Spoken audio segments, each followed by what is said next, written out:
Please, if you want the more full experience, join us on Zoom. You can find the links for that on robertbeatty.com and portlandinsight.org.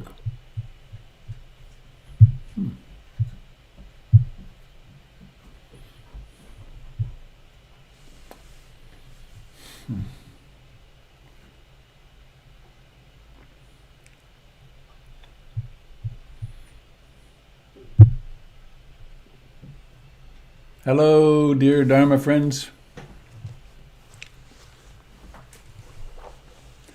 Happy morning to you. The 3rd of December. No, the 3rd of January. I knew that. Sunshine. The clouds have cleared.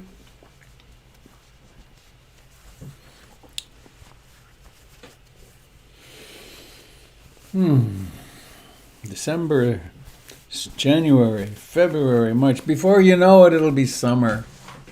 And then we'll be schmoozing again, I hope, by fall anyway. If they can get their act together and get that vaccine out to us. And then everything will be good. There will be no more dukkha. As soon as we're all done with COVID. Happiness. That'll create dukkha, Robert. Just That'll be the dukkha of joy. Oh my God. That then too. You know, Then we'll attach to that. see, it's like playing golf, and if you hit a hole-in-one every time, you'd finally get so upset you could give golf up. I see. Have you had that experience? Not me. That's why I gave golf up, because I could never hit the ball straight. Yeah. Anyway, all right, I hang up now. Nice to see you, Jonas. Thank you, Robert. You too. Well, good morning, dear Dharma friends. This is the first Sunday morning of a new year.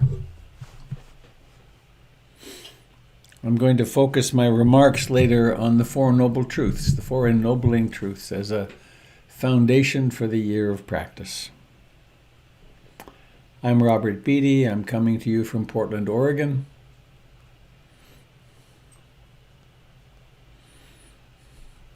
The Portland Insight Meditation Community.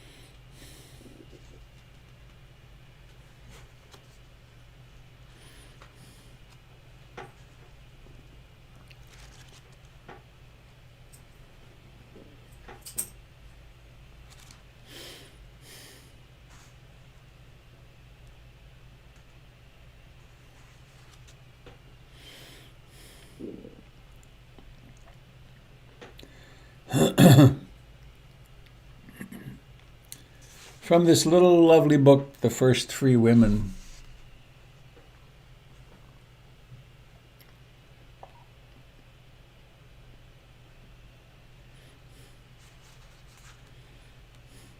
Hard to decide this morning.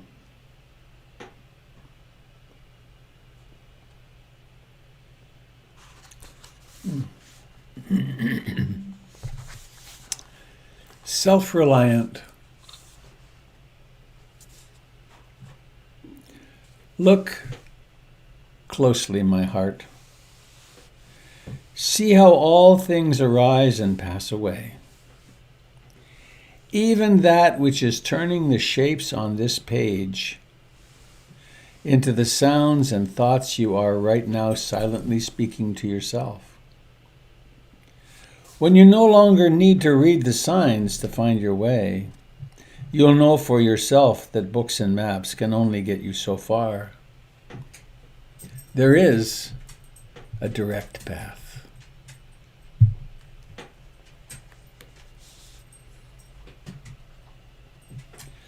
Look closely, my heart. See how all things arise and pass away.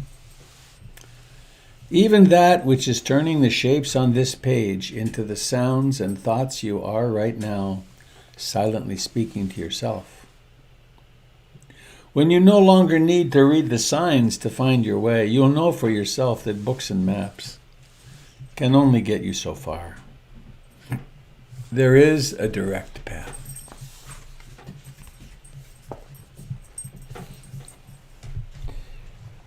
Quoting the Buddha, this is the direct path, O seekers,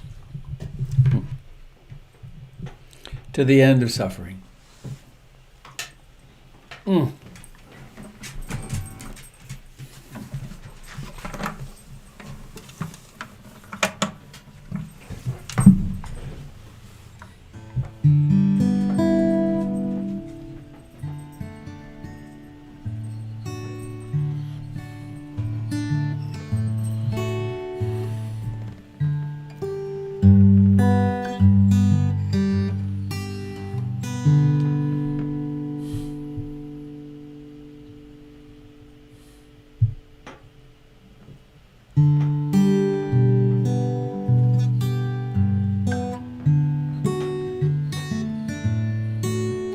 Please join me, at least internally.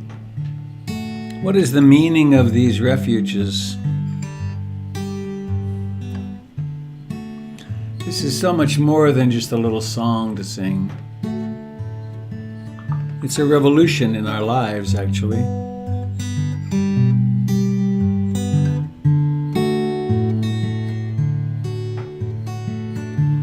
I take refuge in the Buddha, the one who shows me the way in this life. Namo Buddhaya, Namo Buddhaya, Namo Buddhaya.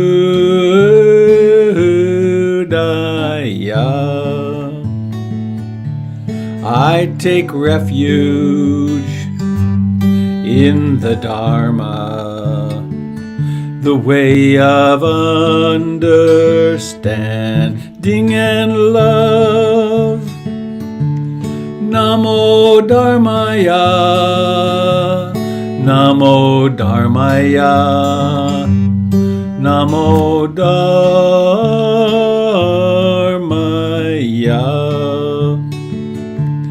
I take refuge in the Sangha, the community of mindful harmony. Namo Sanghaya, Namo Sanghaya, Namo Sanghaya.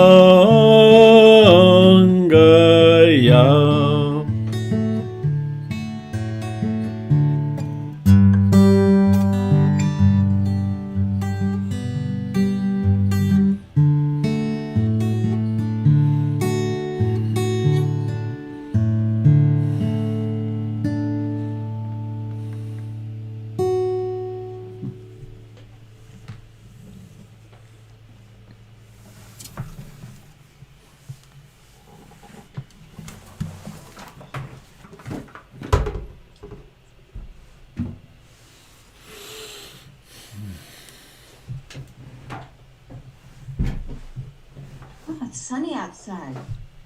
It is. It's very sunny here. Thank you for cheering us on.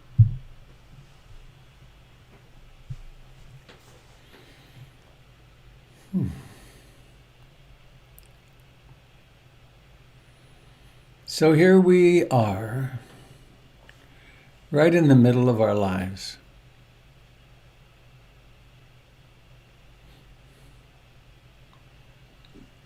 Let's stop and land and embrace this life with as much mindfulness as we can.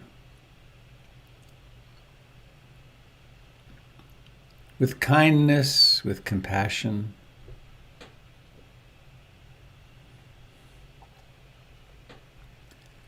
Right out of the gate, let's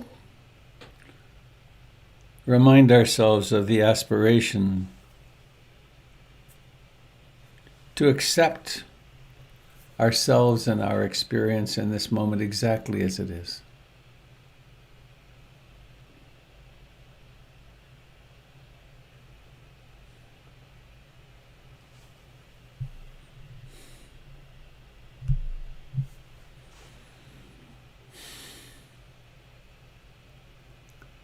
This moment is like this.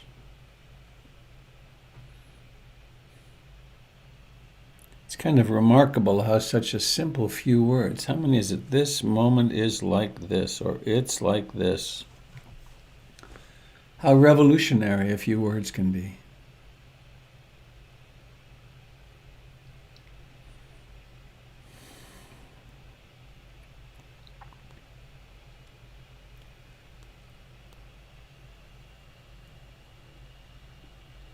If this moment, like most moments do, is presenting any discomfort, any suffering,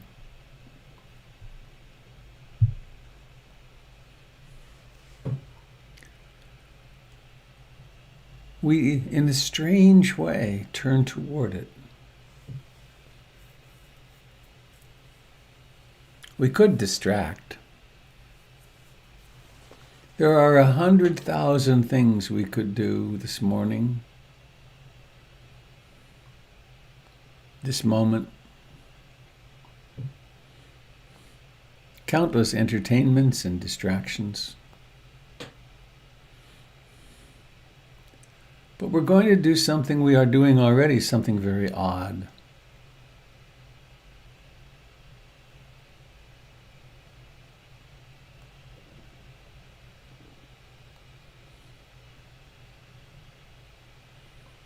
We're actually going to allow life to be and exist on its own terms.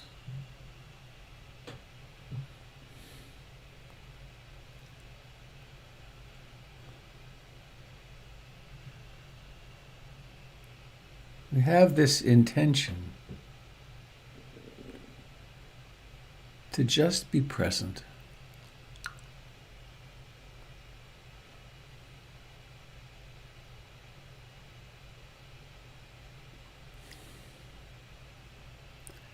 And we can notice there is a body, some body sits here. It's a shape.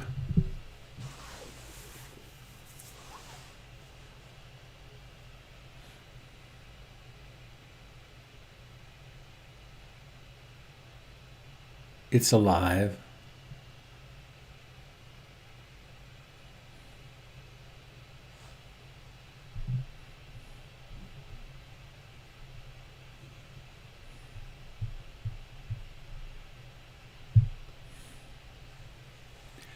It breathes.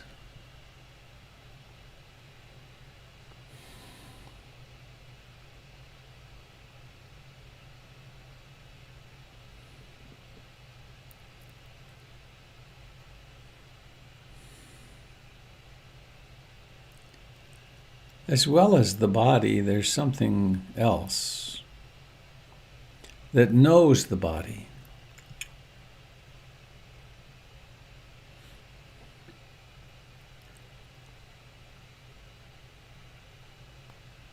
We don't often pay attention to this that knows.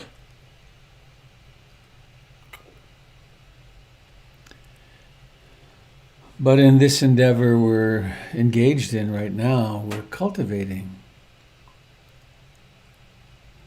qualities in this that knows.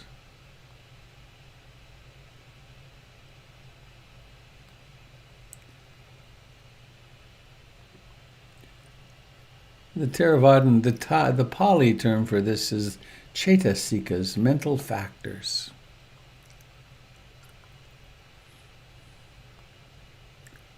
Notable among those that we're cultivating is mindfulness,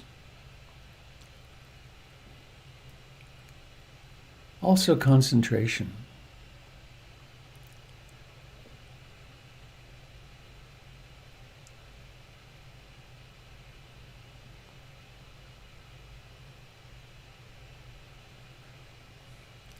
Together, concentration and mindfulness help us to choose. They themselves choose the object.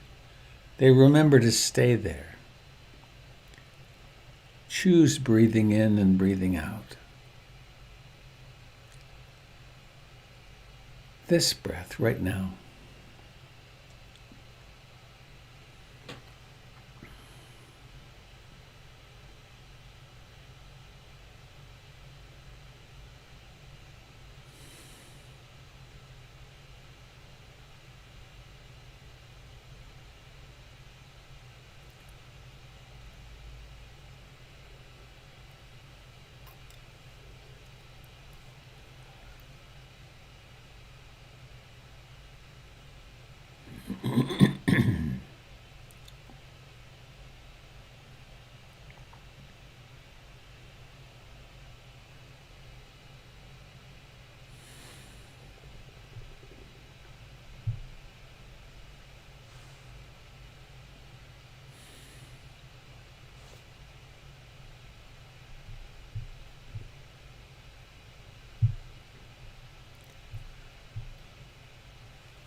Each breath, just like everything else, has a beginning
It's a strange thing to do.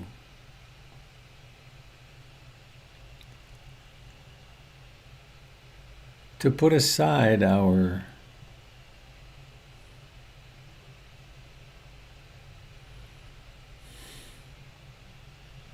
daily activities, our seeking of pleasure, our efforts to get rid of discomfort, our efforts to solve the ills of the world, even our efforts to understand, and to take refuge in the Buddha, the Dharma, and the Sangha.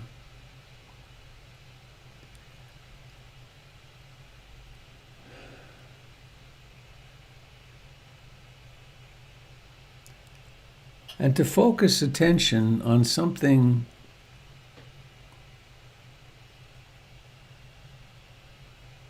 so ordinary in a way as in-breathing and out-breathing.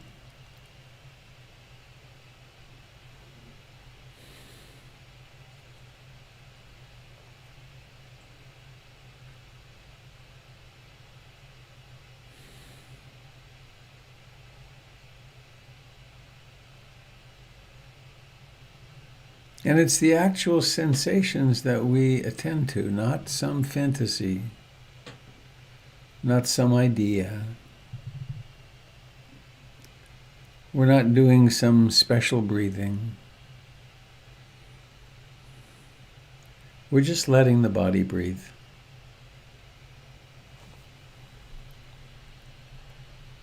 And the breath, the action of breathing, reveals itself in sensations, either in the nostrils and upper lip, or the chest and abdomen.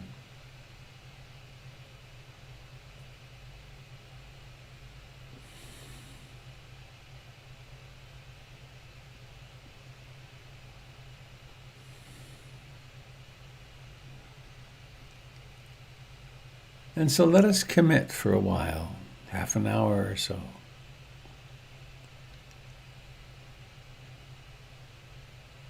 Be here now.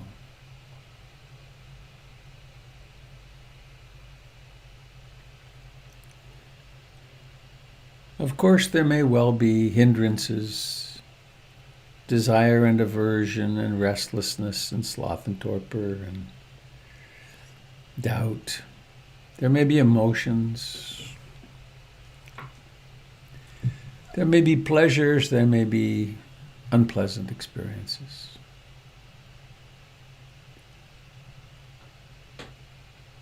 We make a sort of spiritual vow to be open to whatever happens, with much love in our hearts and compassion.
there is a certain momentum to the commitment to be awake.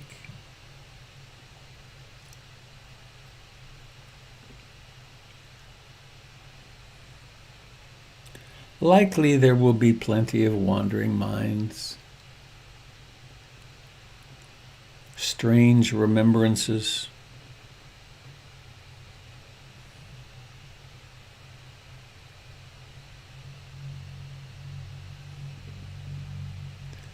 there will also be a growing capacity to remain restfully,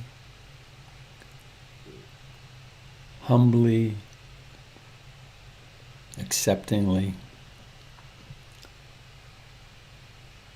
upon and with the sensations of breathing in and breathing out.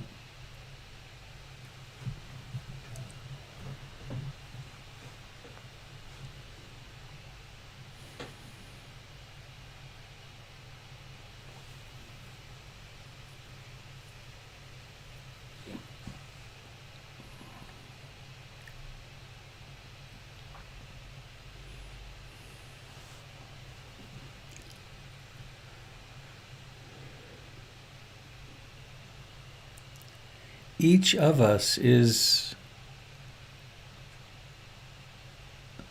profoundly responsible for our own happiness.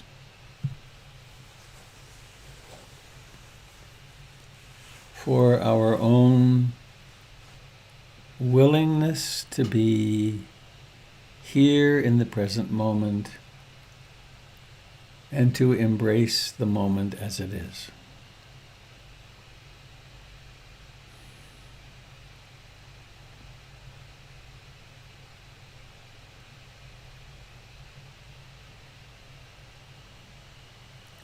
We have the intention to be present at the birth of the breath, to remain gently present for its entire lifetime of breathing in and breathing out.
Along with mindfulness and concentration, We plant the seeds and cultivate the baby plants of patience.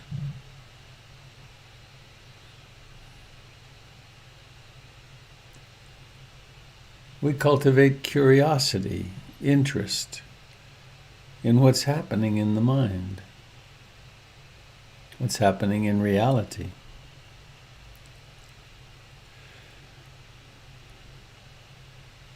We persevere.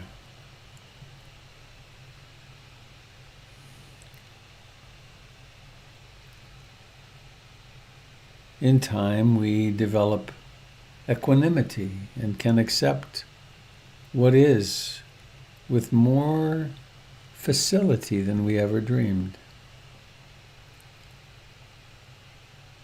We practice tranquility. And from all of this emerges joy.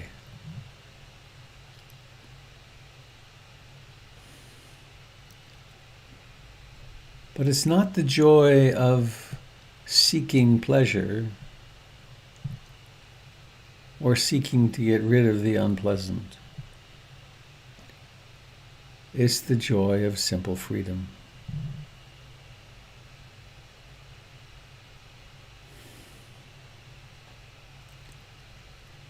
And so we practice sitting, breathing mindfully.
In learning to attend to breathing so intimately,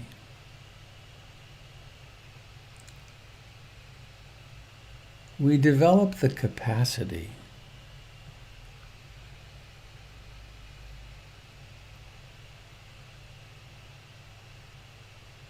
to be tranquil, to be quiet, to experience the ease of a quiet mind. But we don't stop there. Then when we discover suffering to exist, when we're caught in a mood, or when we're dissatisfied, when we're faced with sadness or despair or anger or giddiness or hatred or jealousy or confusion or grief or rage,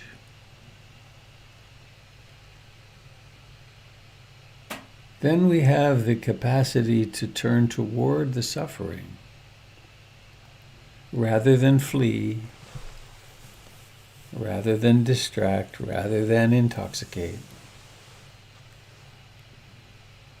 We can turn toward the suffering and learn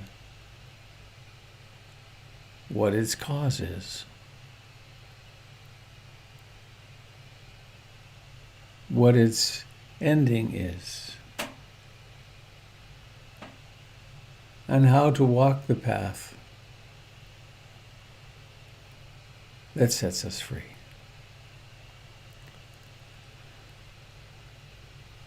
So this is not only a path of tranquility and stress management and psychological well-being. It is a path, a true path, a direct path of liberation.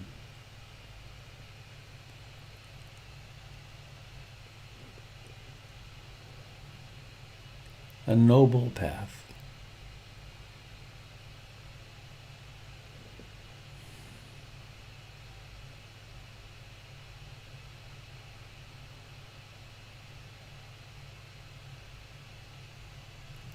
And we walk this journey together, apart but together.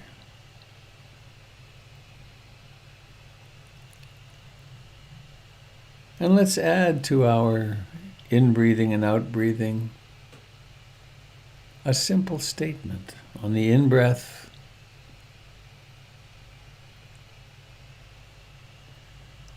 May I be really content and happy. And on the out-breath, to everyone who's part of this group at the moment, may you be really content and happy.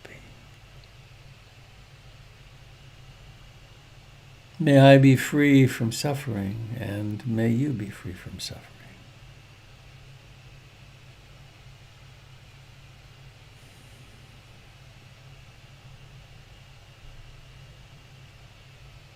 May I live with ease and grace, and may you live with ease and grace.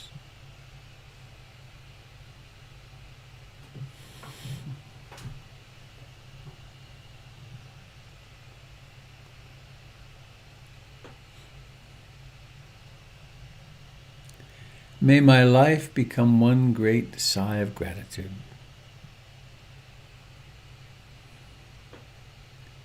May your life become one great sigh of gratitude.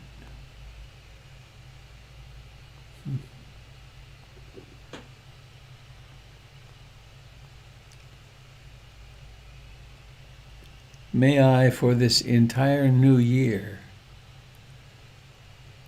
be drawn to my meditation spot.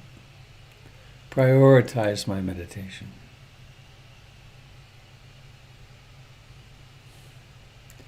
May the same be true for you.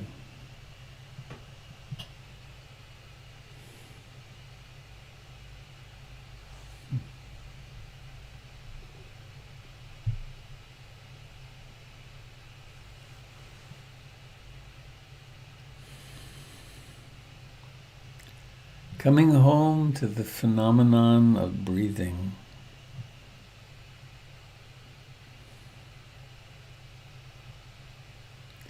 practicing contentment in this moment.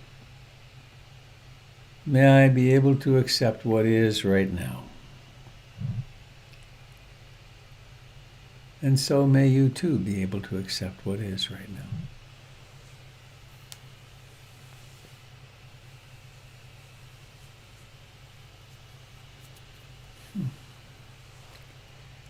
And please now let us bring awareness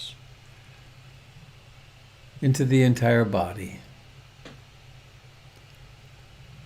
to feel the aliveness of feet and legs and pelvis, buttocks, hands and arms, and chest and sides and back, neck, jaw, cheeks, eyes, forehead, scalp.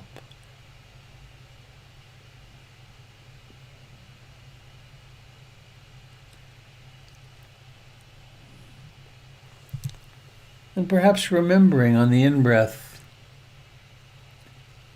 may I be truly, deeply happy. On the out-breath, may you be truly, deeply happy. And then forming the intention, watching the plan to open the eyes, and then notice the action, taking action on that plan, and letting the eyes open, and then seeing, being aware of seeing. Seeing with, may I be deeply content and happy on the in-breath. And may this be true for you on the out-breath.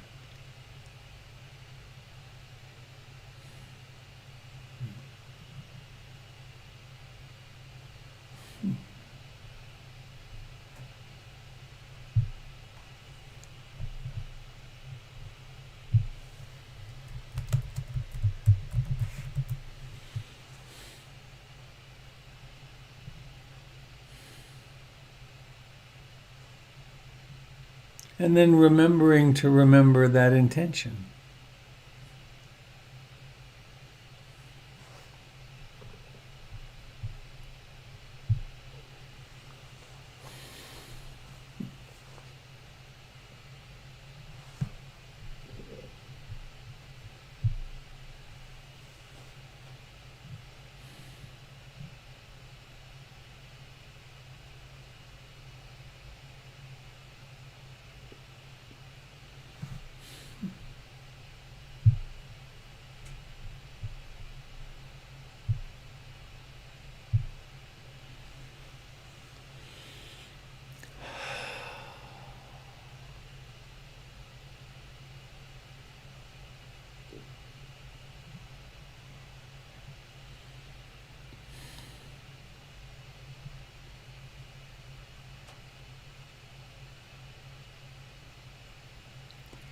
In a few moments, I will invite Jim to lead some mindful movement.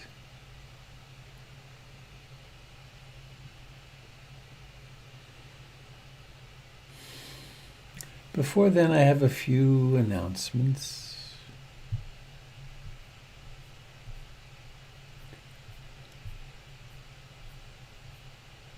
I am deciding not to resist the announcements, but to take them as part of my practice.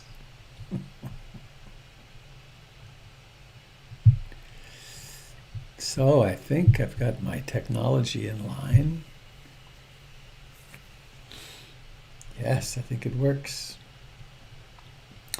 New Year's Eve came and went. It was wonderful. The first Saturday retreat came and went. It was also fine. Starting on January the 20th, which coincides with another important event, when we'll have a new president in the White House. Though I think this class is more likely to lead to freedom from suffering than tracking the White House. Anyway, it's an 8-session class over about 11 weeks on the 4 foundations of mindfulness, the core teaching on on this practice of mindfulness, articulating all the different realms in which we can be mindful. On the next day, Doug Pullen is starting a Basics of Mindfulness class.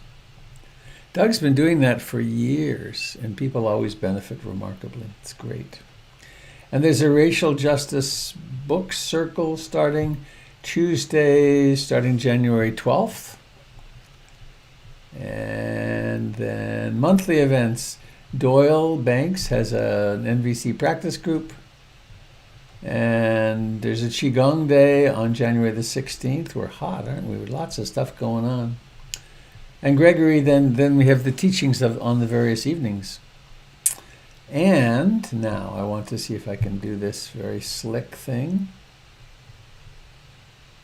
Oh, there it is. Can I do it? Come on. Ha ha, it worked, I think. Tonight, Candle has her every other Sunday, or twice a month anyway, teaching insight and metta practice tonight at 6:30. And you can find all of this on the website. And also, if you subscribe to the digest, if you subscribe to the listserv, you can get that all in your mailbox all the time. If you have any trouble getting on the listserv or the constant contact list, send an email to Avi, A-V-I, at portlandinsight.org, and he will assist you. And last but not least, should you want to participate in the Generosity Project, there's a link in the chat for contributing to PIMC if you'd like to start the year in that blessed way.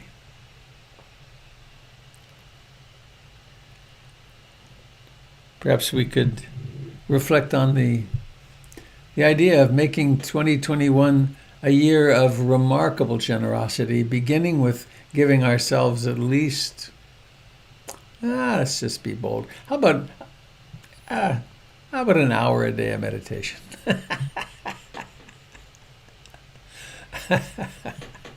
Be generous. And find lots of other ways to be generous. And be compassionate and kind. And make it a banner year for waking up.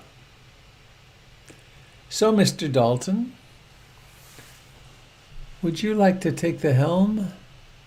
I saw you moments ago, but now you vanished.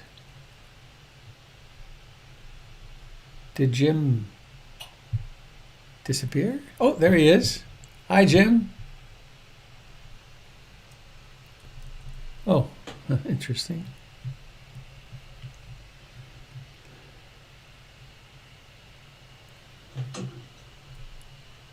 All right, if you'd like to move a little bit and turn our awareness into a larger object of mindfulness, let's stand and get in touch with a resting, standing body. Take a few deep breaths.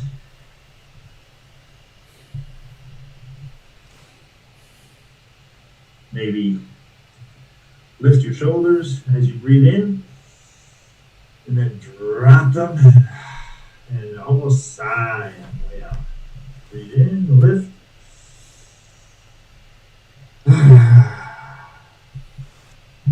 Once more. Facebook and YouTube friends, if you'd like to participate in the movement, So we find ourselves I encourage you to go to relative to the calendar. go to portlandinsight.org or robertbeatty.com, where you can find the link to the Zoom meeting. I'll be back with you in about 10 or 15 minutes when Jim is done.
paying attention to simple sensations, opening, relaxing down. Opening, relaxing down, back to stillness. Thank you very much for moving with me and bring our hands together in gratitude for another chance to practice. The first launching in 2021 on Sunday. So we'll see you next time. Thank you very much.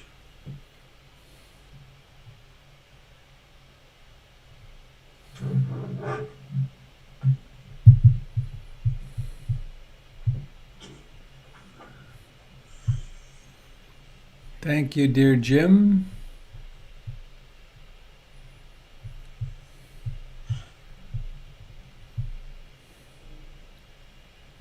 My sound working, Jim?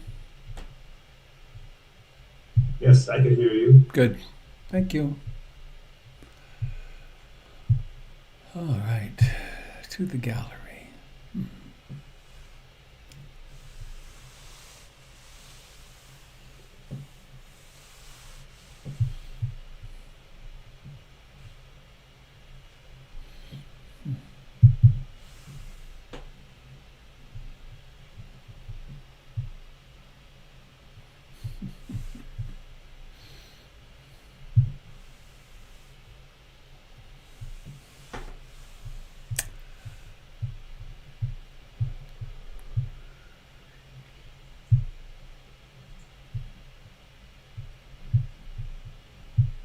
There. I think I'm back.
I'm setting off into this year of teaching.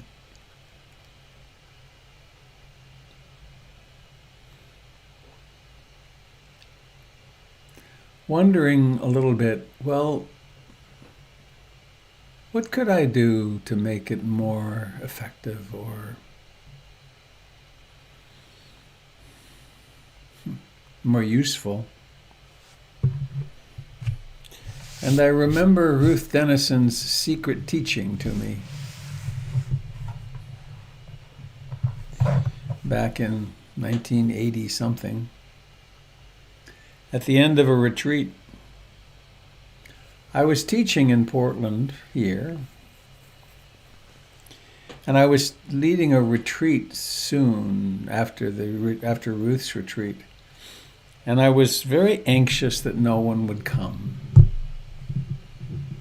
And so I really wanted her to advertise for me. And I was sitting at the back of the room, and the retreat was really coming close to an end, and she still hadn't said anything. And I was getting quite anxious. And then she called me out into the middle of the room. About 80 people were there, Brighton Bush, North Wing. And then she did a little ceremony, which was the official Dharma transmission recognition ceremony. And as was her way, she sprinkled me with some rose petals and said some nice things, encouraging things. And then she pulled me very close to her and said quietly in my ear, with intensity that those of you that met Ruth know that she had intensity. And she said, "Don't think this makes you any better than anybody else. What it does, what it means, is that you have to practice twice as hard as any of your students and try to keep your ethical behavior together."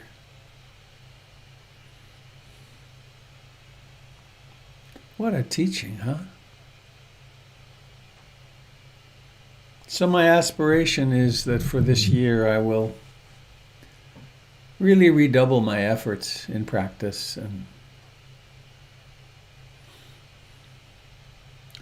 I'm inspired to practice because my life is not unfolding exactly as I would want, like yours. Right?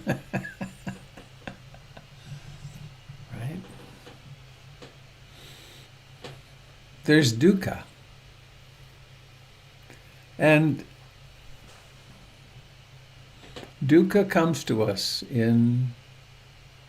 dukkha can be translated as suffering, as stress, as Ruth Denison put it colorfully, there's always a leak in the canoe, as disappointment.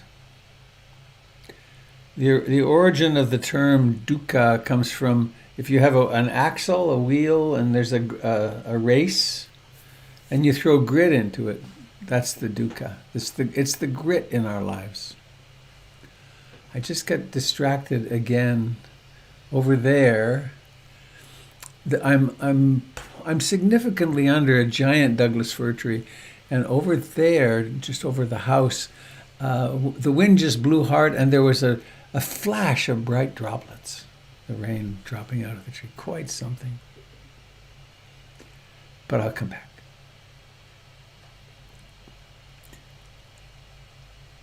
So the Buddha taught his very first teaching and the foundation of everything else that comes. He taught the 4 ennobling truths. The 4 truths that, when followed, turn one into what he called an Arya, a being worthy of respect, and an awakened being. No longer trapped in the cycle of pointless, desperate seeking pleasure and avoiding pain.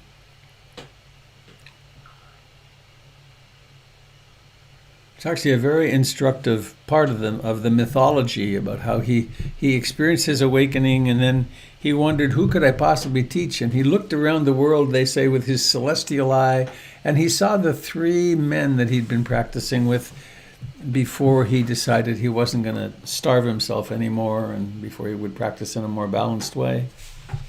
And he found them. It's about a 10 days walk from where he woke up to where he found them.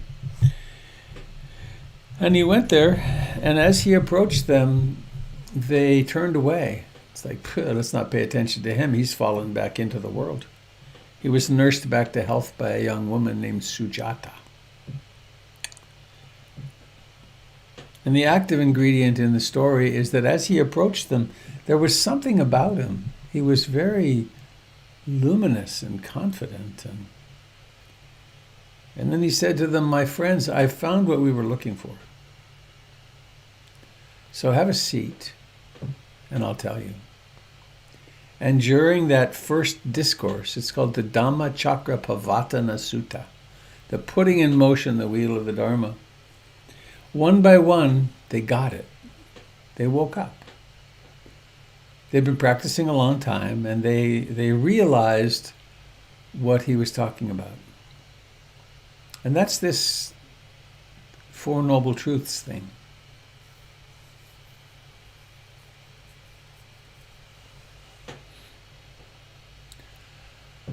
Of all the people on the planet, we in the wealthy West should be really happy. Right? Central heating, enough food, excess food. For at least many of us, really good medical care. Right? When I think about that, of course I'm on Medicare, Med Advantage. I actually had two human beings, and a whole team around them, cut a hole in the front of my skull here, 3 inches, and then dissect their way in underneath my brain and put a little titanium clip on an aneurysm that was about to burst. One of the scans actually showed the outer edge of the aneurysm, 7 millimeters by 6 millimeters, was actually fraying. So at any moment I could have died. And then they backed their way out and sewed me up, and here I am. I mean, that's extraordinary care. And I had a community, the PMC community, that took care of me, and so on and so on. We have so many privileges. Not all of us. Some of us have more privileges due to race and birth and so on. But even with all the privileges, there's dukkha, unsatisfactoriness. So there's a classic list: birth, sickness, old age, decay, and death. It's funny, in reciting that over decades, I never really paid attention to the decay part. But in fact, quite literally in my 60s, my teeth crumbled, despite brushing and flossing and all that business. And there sure is a lot more aching. And unless I do about 15 or 20 minutes a day of yoga for my right hip, I walk with a limp. I mean, this extraordinary body is crumbling. But then there's also 4 other categories of suffering, of dukkha. You know them. Having experiences you don't want to have. From a mood to a tax audit to you name it. Not having experiences you do want to have.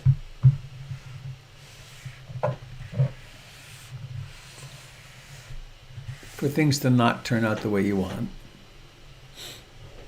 Being with people you don't want to be with. And not being with the person or persons you really want to be with.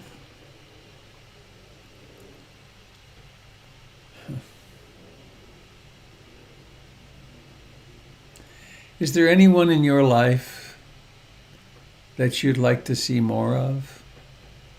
Or you'd like to see it all, but you don't get to?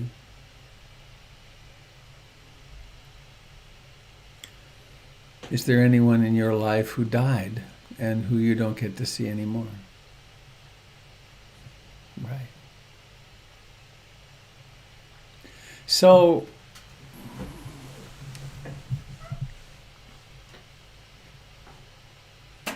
these very normal experiences of life are their grit, their dukkha.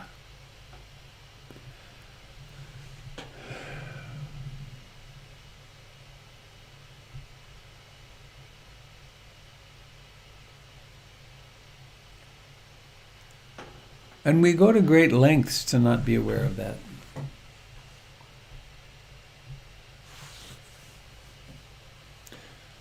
I avoid advertising as much as I can with ad blockers and things like that.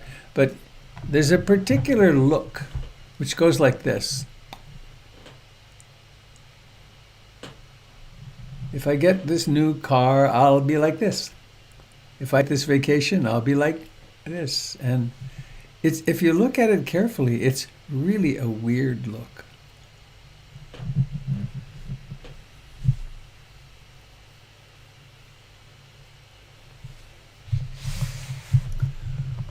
We distract ourselves. We have whole industries that are about creating pleasure for us.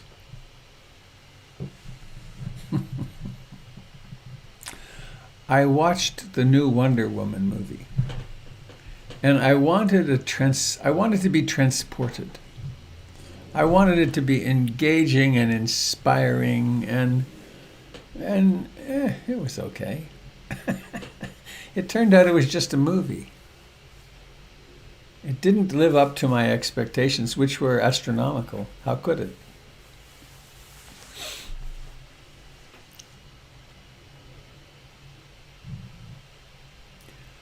Among our distractions are our various intoxicants, including our phones and our computers, fancy sound systems. I read recently that during COVID time, alcohol consumption in Oregon has gone up 100%. Right? There's twice as much alcohol being consumed in Oregon today, per capita, than there was at the beginning of COVID. And marijuana is up 70%.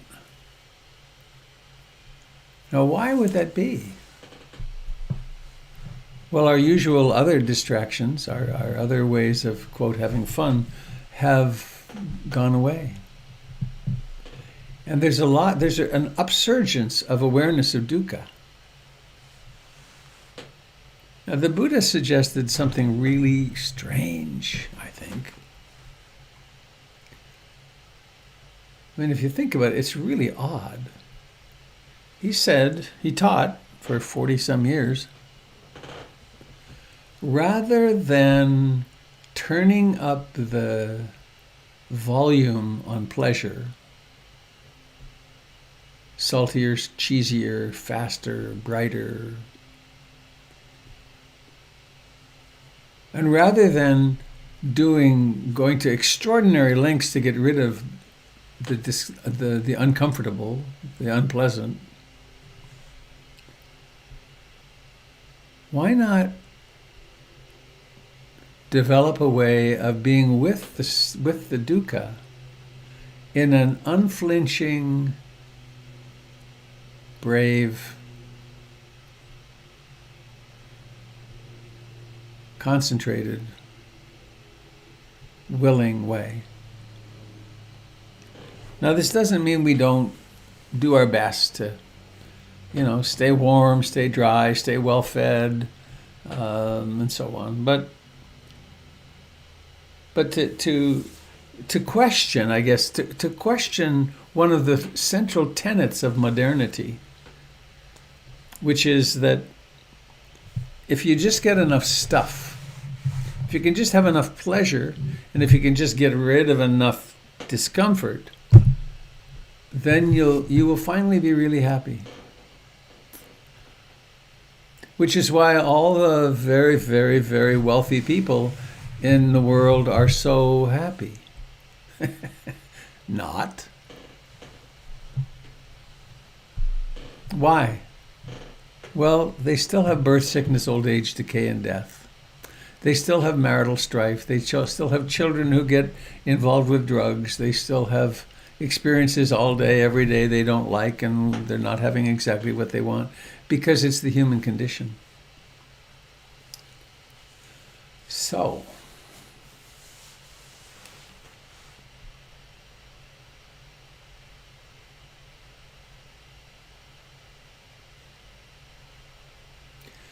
the Buddha taught the four ennobling truths. And what are they? The first is there really is suffering. There really is dukkha.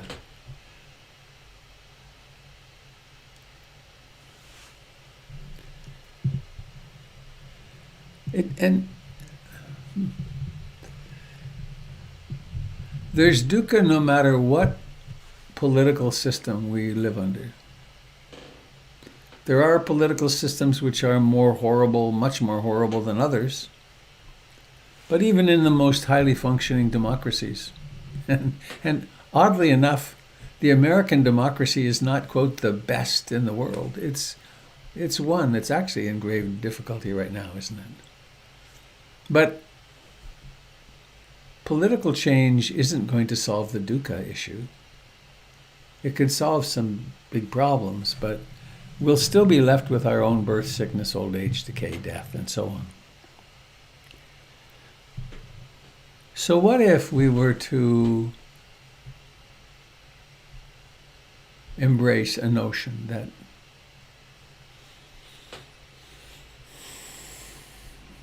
no matter how good I have it materially, there's still dukkha. Maybe I will become an avid student of dukkha. Dukkha exists and it is to be understood. How would I do that?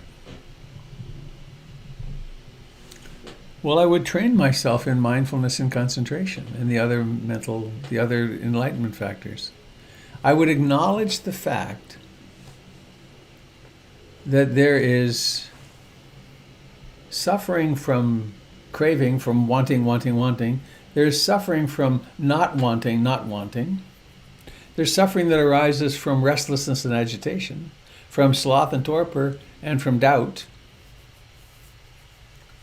And rather than avoid these, I do this very weird thing of stopping and doing nothing and letting them catch up to me, letting them wash over me, letting myself experience what happens when I stop and sit, for instance.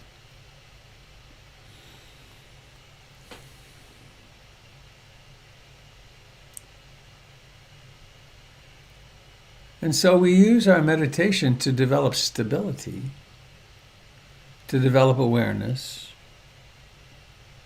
to develop the capacity to be patient, and we learn how to bear the suffering.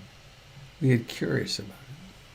We learn how to bear suffering in the way the quote is, like a wagon bears a load. We move away from I'm suffering, therefore I'm going to get going. I'm going to move out of here. I'm going to get going fast. I got to get shopping. I got to get doing something. Got to get thinking. Got to solve the problem. As opposed to, well,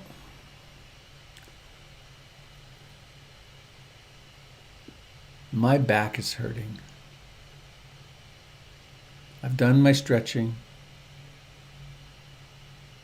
Maybe even I've taken the medications that I'm supposed to take. It still hurts. What shall I do? Well, maybe I'll freak out and get angry about the person who was driving that car, my car accident 20 years ago, and I'll try to get even or something. Or maybe I'll shift my awareness from the breath to that pain in my back, and I will embrace it.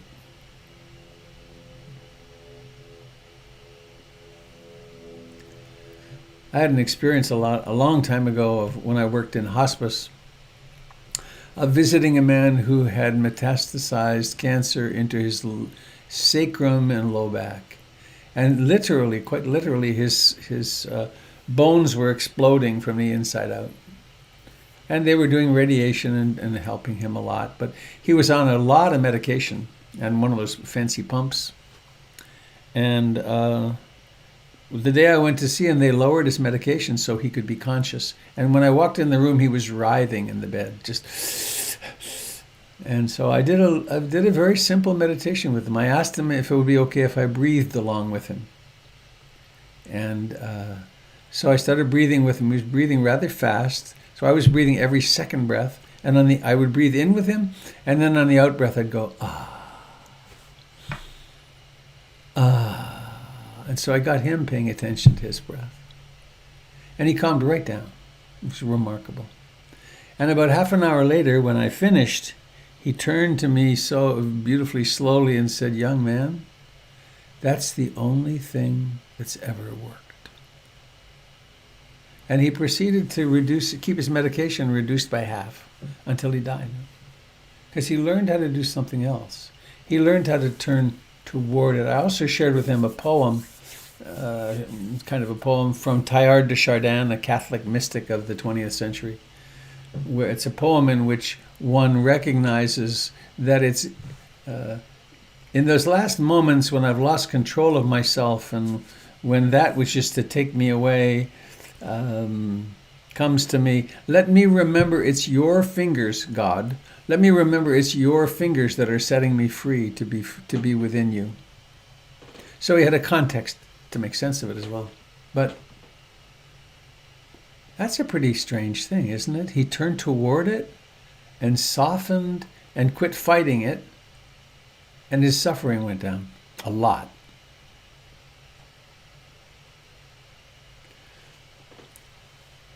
So the first truth, there is suffering. It should be understood. It really makes sense to become a student of it.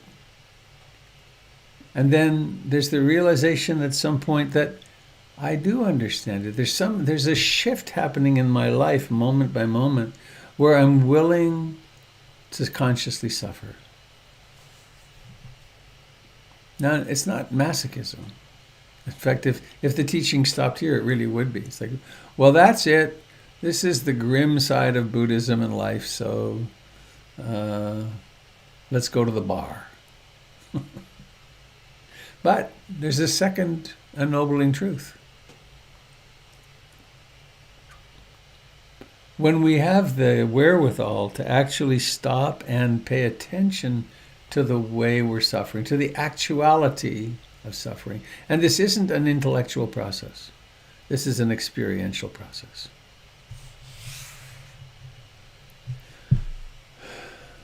We can start noticing something when we're not so busy as trying to escape. And we notice the truth, the second ennobling truth. Tanha. Literally translates as thirst, craving.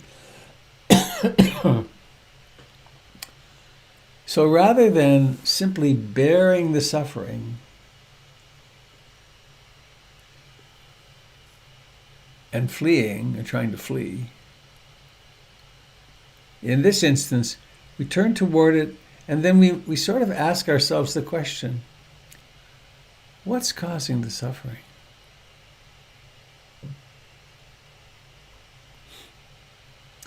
I had a breakthrough moment pretty early. Maybe it was on my first retreat, actually. I was sitting there, long sittings, hour sittings, and I didn't sit cross-legged. I still don't. I never did sit cross-legged easily. And there was a pain in my right knee, and it got really bad. It got bad and bad and bad. And then get up for a little while, and then another hour sitting there. And I didn't have the brains, the wherewithal to sit in a chair, which was forbidden, I guess. But anyway, there I was, and there's this pain in my knee. And I was suffering. When's he going to ring the bell? I can't. Why am I doing this? This is stupid. And then quite suddenly, all the suffering was gone. The pain was the same, but all the suffering disappeared. And that was very interesting to me.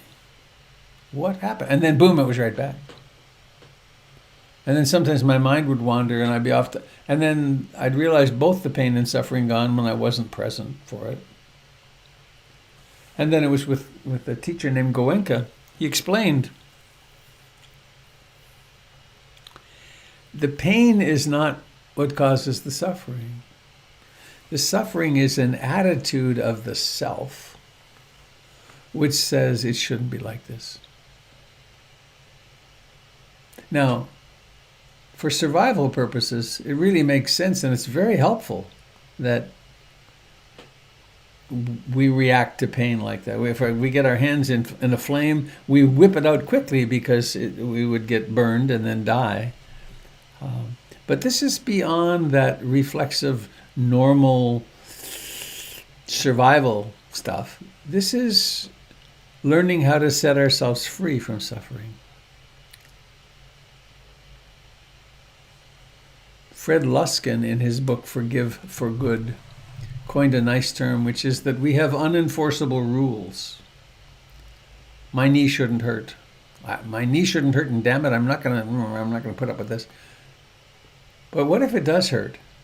And what if there's nothing to do about that hurt?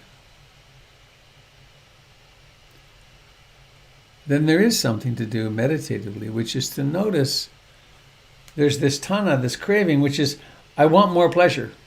This is a boring afternoon. I want more pleasure. I want something. Maybe some chocolate chip cookies. That would be all right. Maybe something. Or this circumstance is painful and I don't want it.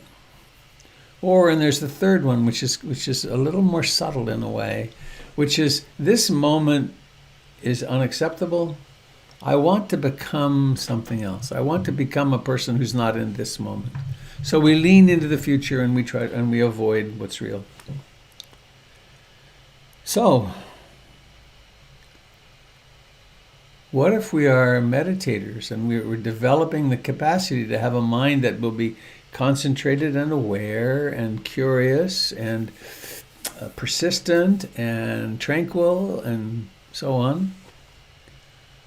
But we start noticing this natural process that if I'm willing to suffer the dukkha and examine, not intellectually, but examine what's causing it, which is the craving, then sometimes something really mysterious happens, which is that the craving disappears. And the suffering disappears. And nothing's changed in the context. And this is the third ennobling truth, the cessation of suffering. This is the promise that the Buddha makes, that the circumstance in our life which is apparently resulting in so much suffering doesn't change, but we are no longer suffering. That's a big promise, isn't it? And do you know that's true? I think you do. You probably do. It's probably why you're continuing to meditate. And we're leagues here beyond stress management. When we're miles beyond psychological and emotional well-being, because we learn how to deal with a lot of things. We learn how to deal with our emotions more effectively, but this is what we would call the spiritual work, where we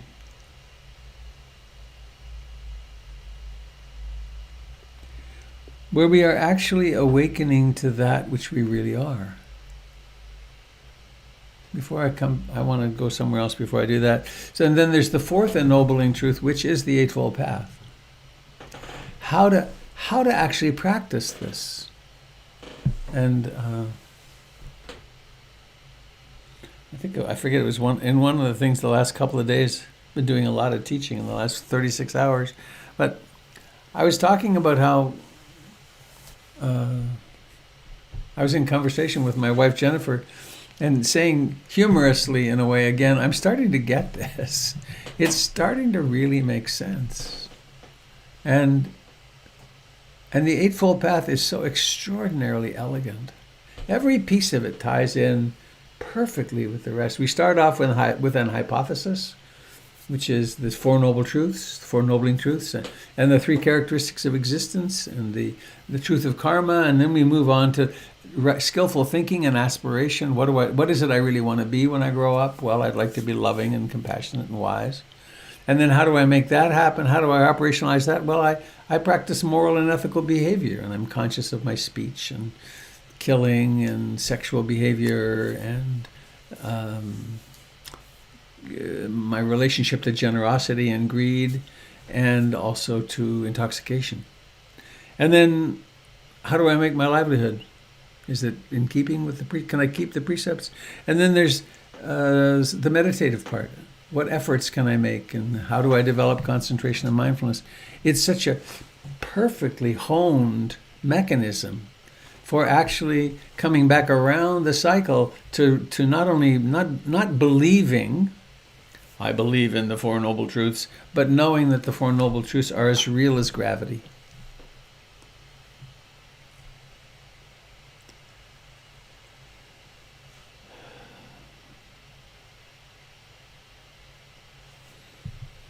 We had a conversation, I think, recently. Someone had noticed, had put it together, had realized it, that what I was saying and what she was experiencing was that she's not her thoughts.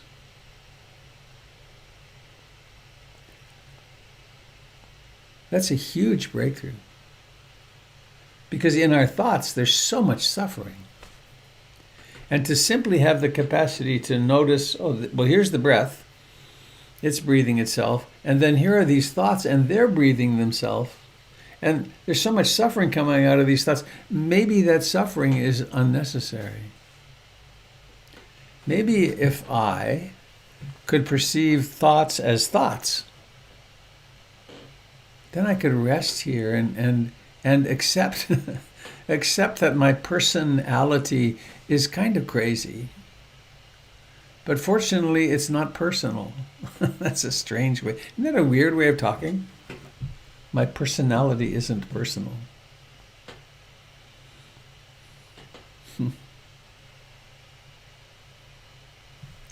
So the four ennobling truths are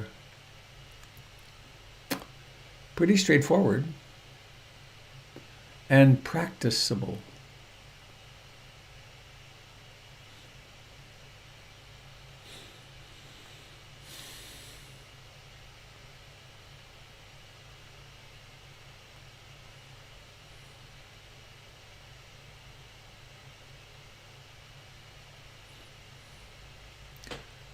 It's a really privileged role to play the role that I play, both in meeting with people individually and teaching. Okay. I found this on the web for what really privileged role players. Check it out.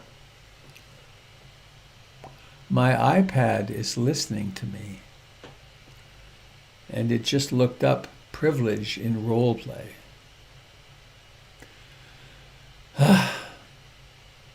It's always listening, isn't it?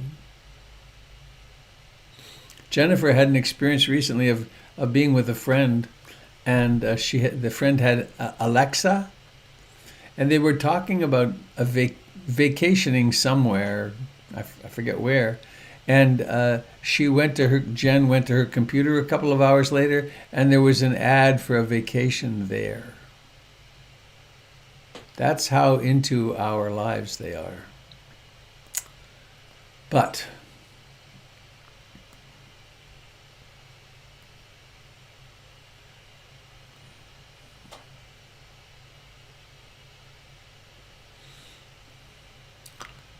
lost my train, but where I was going essentially was what a relief it is to realize. Oh yeah, I remember now. One of the things that I get to do in my role is one way or another, time and again, say, as Goenka said to me on that first retreat, "Oh, are you attached? Are you identifying with those thoughts?"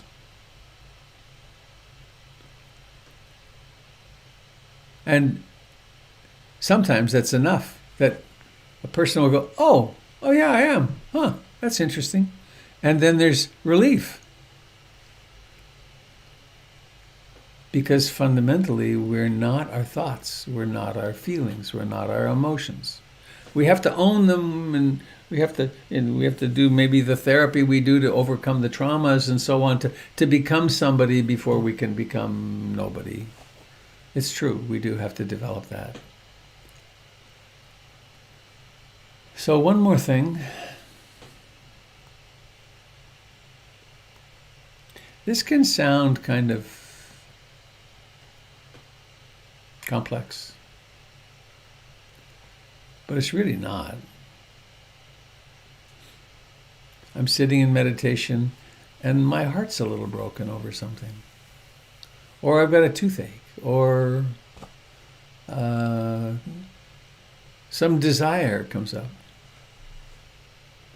And any of those can be precipitants of suffering. But if I understand the Four Noble Truths, and I have some mindfulness and a little bit of concentration, I can, right at the very beginning of my practice, start setting myself free. Because it's simple and it's right in front of us all the time.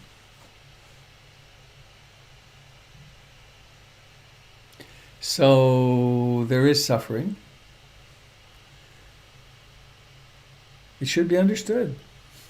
Makes sense. We begin to understand it. There is craving. There's a cause of suffering. It too should be understood, and we can study it very directly. What is my unenforceable? If you're suffering sometime and you want to check this out very simply, you can say, what's my unenforceable rule? Well, people shouldn't treat me like that. Well, people do treat me like that. The third one, there is relief. There is an end.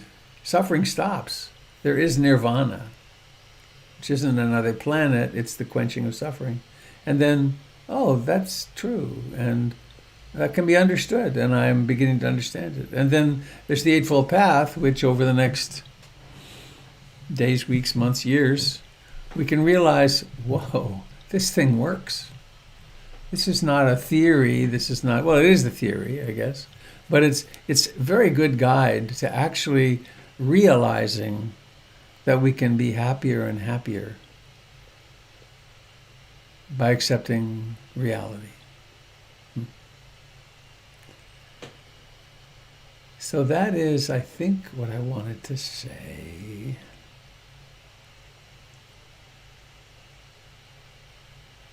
Let me just think a moment. I'm going to just flash this on the screen briefly. I don't want to dwell there, but I think it's an old diagram I made. I don't think I can make it any bigger. No, I can't. So, wise view, wise understanding down here. I've got a little tiny cursor. There's, I want to point with my finger. That's funny. The Four Ennobling Truths. There's it's like a medical diagnosis. There's a symptom or ailment. There's a cause, there's a cure, and there's a treatment. And the symptom, the ailment, is dukkha. The cause is tanha, grasping, craving. And the cure is nibbana, quenching and understanding, extinguishing. And then the treatment is the Eightfold Path. Too small. I'm going to move out of there. So, what do you think? Any question, comment? We have about 15 minutes. Oh, someone's speaking that I'm missing. Hang on, I'm going to pull this up. Anna? Hi. Hello there. Hi. I have a question about, you're talking about the cause of suffering, the grasping. Uh-huh. And I wondered if you could talk a little bit about the balance between being present and aware of the grasping, while also having a foot in the world of needing to make decisions about the future.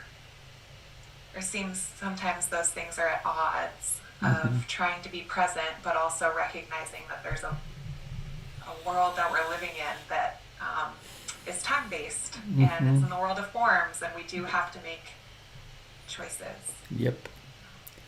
There's an old Irish prayer which has become very popular. A few lines of it have become very popular in the Western world through AA, and you probably know it. God grant me the serenity to accept the things I cannot change, the courage to accept the things I can, and the wisdom to know the difference. And so the things that we can change, the things we can be very responsible and use management by objectives very well. We can make really good decisions. We can live our lives fully and well and be responsible and so on. And what's left will be dukkha. That making sense to you? Hang on, I want to find you again. You disappeared. There you are. Yeah, I think I understand what you're saying. So yes, we have to make all kinds of decisions in our lives, and some of them are very weighty. And there's a marvelous book. What's his name? Oh, If You Meet the Buddha on the Road, Kill Him was one of his books. You know that. What was his name? I can't recall the author. Yeah, he was a marvelous existential psychotherapist, and he was diagnosed with a terminal brain cancer, and he wrote 3 books in the next year and a half, and then died. And one of the books had in it a line that I remember: all of life's real decisions are made on the basis of insufficient evidence. If it's clear, it's not a real decision. And then there's the dukkha of that. And then how much do we suffer over that, or how much do we realize, well, I'm doing the best I can. I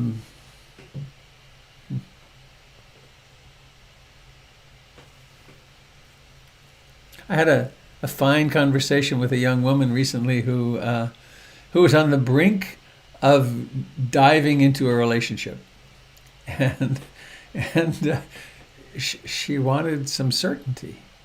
And given my past with 3 marriages and complex history, how can you possibly predict? Because we who knows who we will be, who knows who this other person is. They may be doing their very best, and they are doing their very best to be charming and so on, but then there's these other parts of them that they don't know about. So what's the purpose of relationship? Well, it's to getting to know ourselves and the other person and doing our best to be loving. So does that make sense in terms of your question? Yeah, I think, generally the answer is that there's no necessarily wrong or right choices. There's just the choices that we make. And they're very educational. Yeah. Thanks, Anna.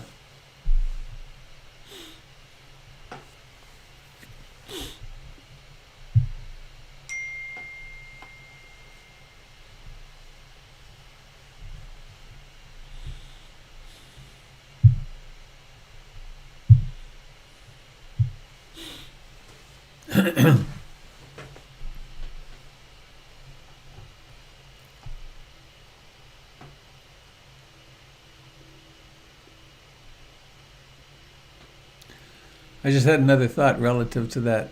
Have you ever been in the Sierras, Anna? Yes, a bit. Good. I did, I forget, 180 miles of the John Muir Trail one summer. I was a young, crazy person. We went into the mountains. We each had 95-pound packs. It just kept going. It was absurd. But proving something. But anyway, you know what it's like you're going up over one of the passes, and it's all above tree line, and you have no idea where the trail is. You just can't see it at all. And then you get up to the top of the pass, and it's obvious that, all right, they went over there, and then there was the switchback, and then there was that, and you can see it from above. It's all right. That's my experience of how my life is looking back at it. Some of it it seemed so lost at the time. But it all made so much sense in retrospect. It's like, oh, right, I needed that to do this. And some of the, quote, tragedies turned out to be the best training of my life.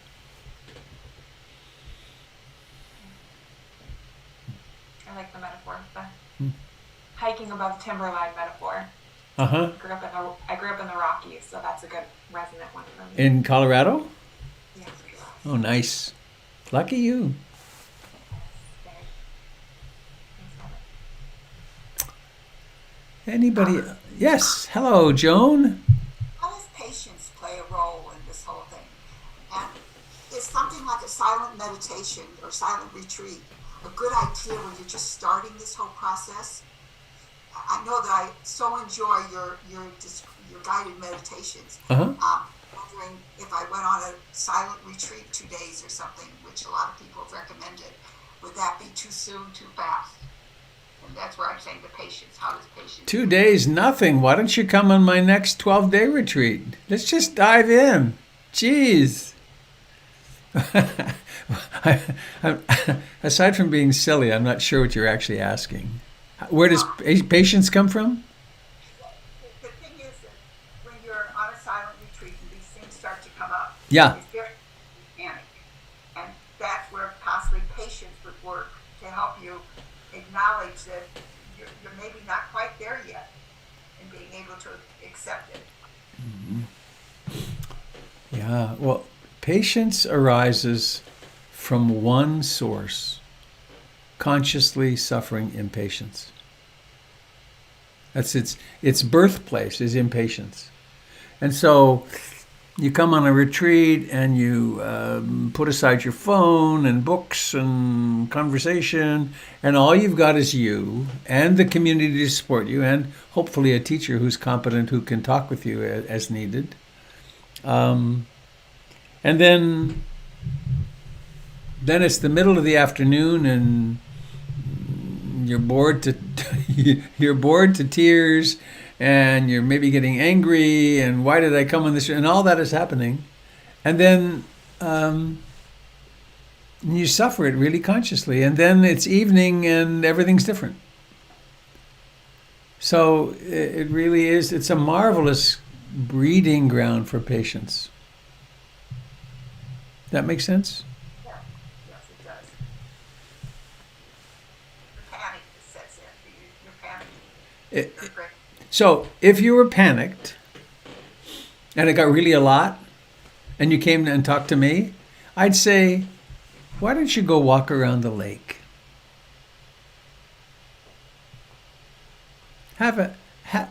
This afternoon, go be mindful and take a hike, or go one of the places that Johnson or Mountain Waters. I'd say, why don't you go pick weeds in the garden this afternoon, and do it mindfully? Because it isn't about torture; it's about skillfully knowing how to handle the mind at this moment. You can find retreats which are, in my view, brutal and not very skillful. And you can also find others that are much more balanced and funny. My saying, "Go for a walk around the lake," is reminding me. I feel kind of teary as I talk about it. There's a woman on a retreat who was really very, very anxious and flipped out, and I suggest that you go walk around the lake and don't even really try to be mindful. Just take the afternoon off. And of course, what happened was she went and walked around the lake, and everything was luminous, and she was totally present. And she came back in quite a different state. And she'd had a marvelous afternoon of meditation. Because she was trying too hard. She was trying to, I'm going to control my mind, and that didn't work. So, and I'm being a little jestful, but a 2-day retreat is really harder, because the first day everyone's exhausted, and you start to relax, and then you start to develop a little mindfulness, and then the second day you're busy getting ready to leave. Whereas if you do a 5-day or a 10-day or a 20-day retreat, you start getting really the benefits of it. And if you can do a 2-day retreat, you can do a 10-day retreat. It's not. This is one on Zoom. Oh, I see. Oh, good. Well, now Zoom, you got lots of slack. You can always turn off and go for a walk.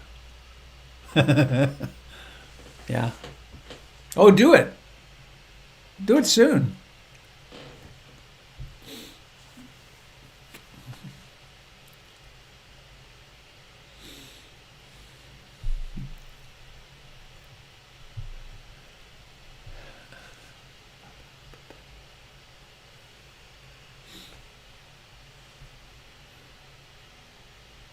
Robert, can I ask you a question? It's Michelina. Michelina, hello. Hey, you said something in the meditation that really resonated with me and kind of piqued my interest. You were talking about suffering, and you were naming all these things like I very commonly understand as suffering. Like, I don't even remember what they were, but one of the Birth, things sickness, old age, decay, death, and the four. Yeah. And there's quite the list, but you said giddiness. Giddiness. Oh. And it really resonated with me, and I was wondering if you could say some more about that. Well, giddiness is kind. I mean, as fun as it is, it's kind of a manic-y state. It's not a very pleasant state, really, though we interpret it that way. Why? Like, why? What's the rub there? Like, what? Because I feel that tension between the pleasure of it, and the pain of it, and I'm really. That'll be really good to watch. And you tell me. I just want you to tell me. That's it. Well, okay, watch it. I can tell you an observation I had one time that was very intriguing to me. Yes. My daughter in her various adventures, one year decided to go to New York and to get a job with an NGO, a non-governmental organization, and go overseas, set herself up to go do service work somewhere on the planet. And she got there in 2009 or 8, and the market crashed. So the NGOs were laying off people. So she wound up as a waitress in a bar, very close to the big central station, and it was in the advertising district. And so anyway, that's all unnecessary. I went to see her work one day, and I got there about 2:00 in the afternoon, and I helped wrap cutlery and do all the prep work.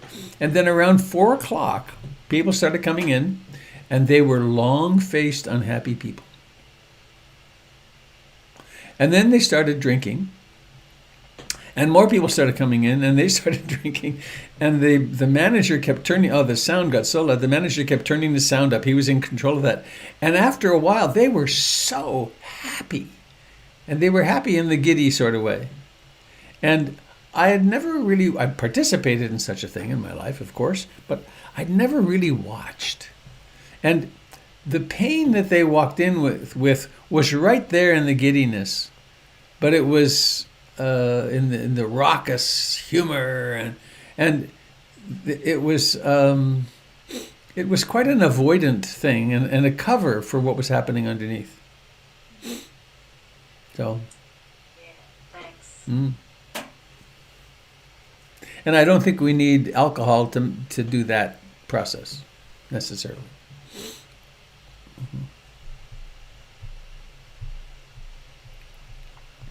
In fact, I could get in trouble for this, I suppose, but I've watched I have these two really remarkable human being stepchildren, and my stepdaughter Nina, who's now 20 and in a totally different realm now, but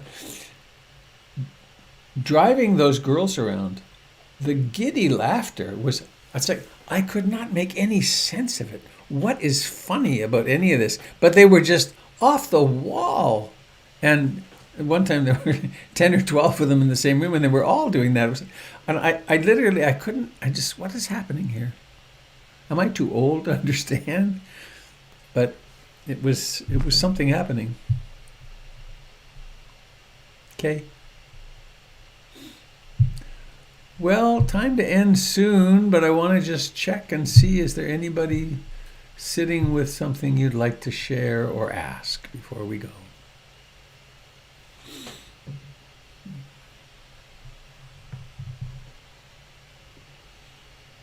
Robert, if we're looking for transcendent movie experiences, I had one last night watching Soul. Oh, I've heard of it. Yeah, it's a new Pixar. It's on Disney Plus. Ah. Very wonderful movie. Thank you. If you're looking for something.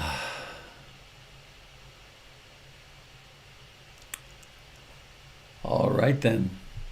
Shall we sing our way out of here? Please unmute yourself. Oh, here comes. Hello there. Aaron, would you introduce this lovely person to me again? This is my daughter Mara, and Molly is on her way. Mara and Molly. Great. I hear. That sounds like a tiger. It's Mara and Molly. Hang on. I'm gonna. Would you like to lead us in the song, Mara and Molly? All right. Whenever you're ready, we're ready to go. All beings be happy. May all beings be happy. May all beings be happy. Sadhu, sadhu, sadhu. Thank you, Mara and Molly. Very nice. Well, friends, have a wonderful mindful day. See you tomorrow morning, perhaps, and let us embrace our dukkha and set ourselves free. Bye-bye. Thank you. Thank you, Robert. Thank you for being here. Take care. Namaste, Robert.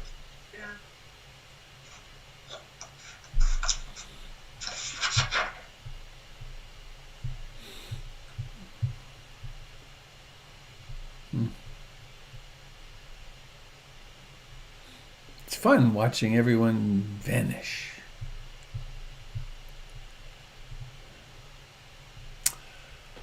Okay, I'm going to pull the plug. Bye-bye. Goodbye, dear friends on Facebook, YouTube.